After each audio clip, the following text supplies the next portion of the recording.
আসসালামু আলাইকুম সম্মানিত দর্শক, আশা করি ভিডিওটি মনোযোগ সহকারে দেখবেন।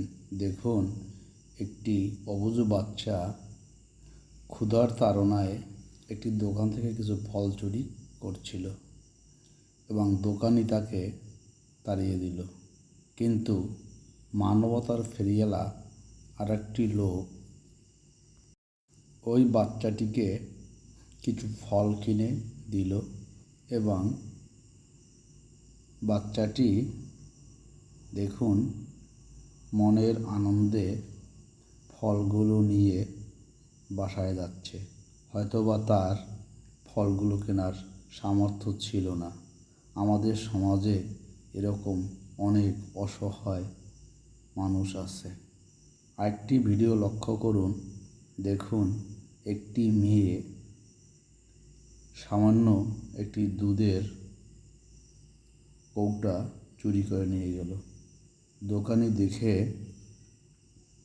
প্রথম অবস্থায় খুব রেগে গেল, কিন্তু কিছুক্ষণ পরেই দোকানি দেখল তার অবুঝ ছোট্ট একটি বোন এসে তার বড় বোনকে দোকানের হাত থেকে রক্ষা করার জন্য জড়িয়ে ধরল। হয়তোবা এই অবুঝ বাচ্চাটির তার নিষ্পাপ বোনের জন্য দুধটা চুরি করেছিল। দোকানি যখন তার ভুলটা বুঝতে পারল, সে পুনরায় ওই বাচ্চাটিকে দুধসহ আরও কিছু পণ্য সামগ্রী দিয়ে আদর করে ফিরিয়ে বাসায় পাঠিয়ে দিল। এভাবেই আমাদের মানবতা প্রতিনিয়ত কেঁদে বেড়াচ্ছে।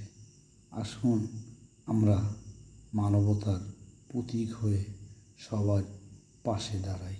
আরেকটি ভিডিওতে লক্ষ্য করুন, একটি নিষ্পাপ ছেলে সংসারের অভাব মেটানোর জন্য রাস্তার পাশে বসে কিছু খাদ্য সামগ্রী বিক্রি করছিল, কিন্তু সম্ভ্রান্ত মহিলা তার সাথে কী আচরণটা করল।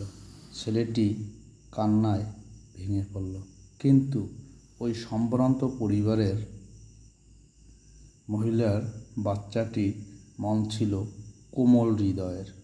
সে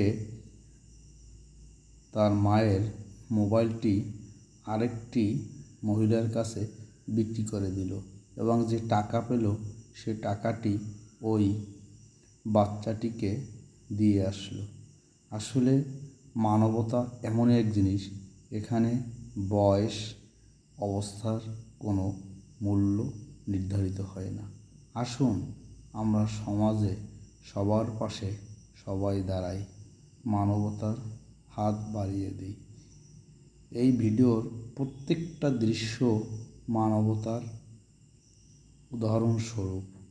ভিডিওটি পুরোপুরি দেখার জন্য আমি সকলকে অনুরোধ করছি, তাহলেই আমাদের মানসিক এবং সামাজিক পরিবর্তন সম্ভব। আসুন আমরা সমাজে অসহায় ও দরিদ্র মানুষের পাশে দাঁড়াই। এই শিক্ষণীয় ভিডিওটি যদি আপনাদের ভালো লেগে থাকে অবশ্যই জানাবেন এবং সমাজ পরিবর্তনে আমরা সবাই এগিয়ে আসি। ভিডিওটির মাধ্যমে কী বুঝতে পারলেন কমেন্টে জানাবেন এবং আমাদের মনের পরিবর্তন দরকার।